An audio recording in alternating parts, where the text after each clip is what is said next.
You, Jacob. That might be good. Oh no, it's Barton. It's Barton County, yeah. going to jail.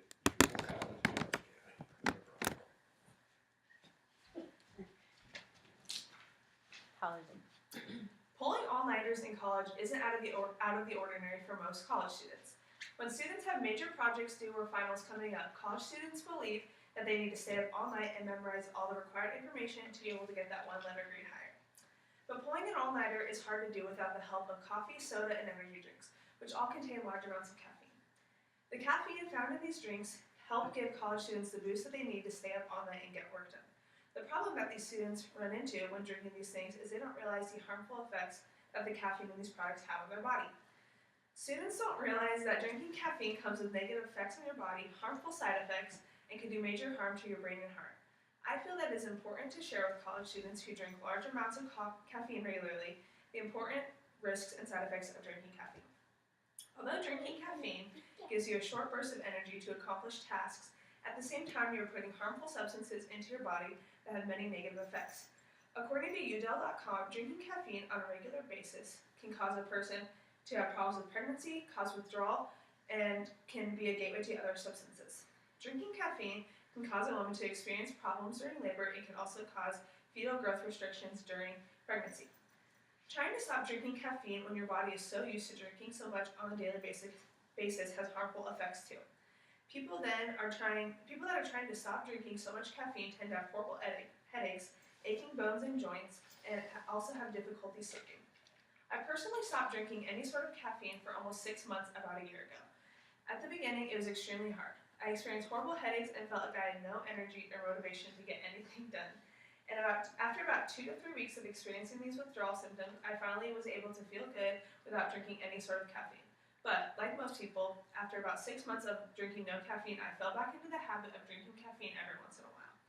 People all around the world try to quit drinking caffeine. Some people are able to do it, but most people quit after a few months and then fall back into bad habits of being dependent on caffeine to get through their days.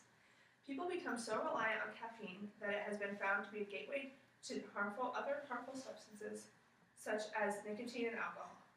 Drinking a cup of coffee every morning gives people the energy to survive a day, but it also has harmful side effects on people. In recent studies done, coffee is the most widely consumed drink that people drink to get their caffeine, but it also is a lot more dangerous than energy drinks and soda because of the extremely high amounts of caffeine in it.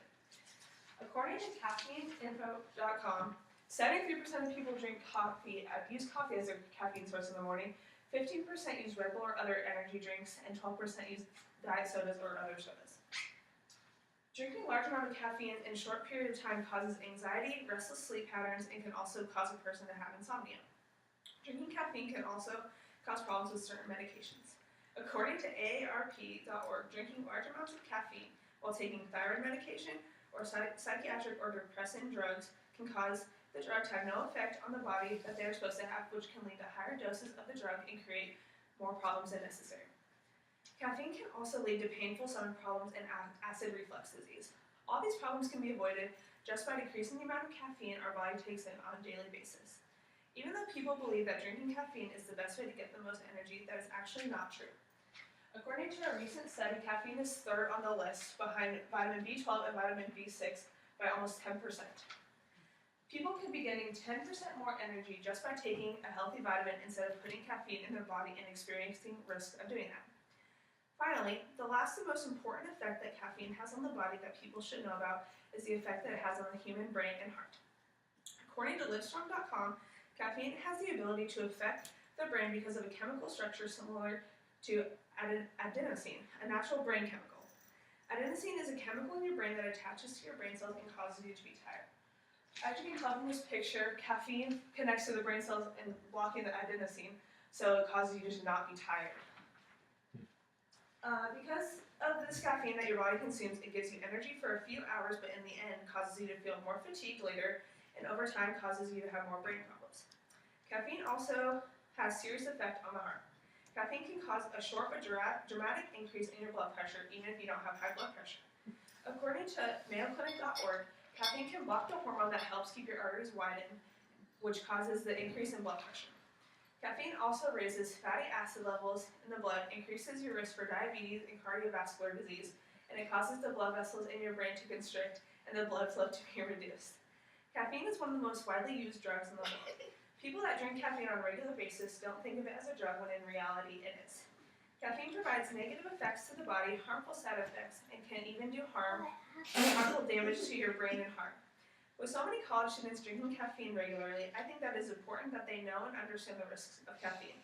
I think it's important that they understand these so that they are able to think about the harm they are doing to their body the next time they are pouring that cup of coffee in their attempt to stay up all night.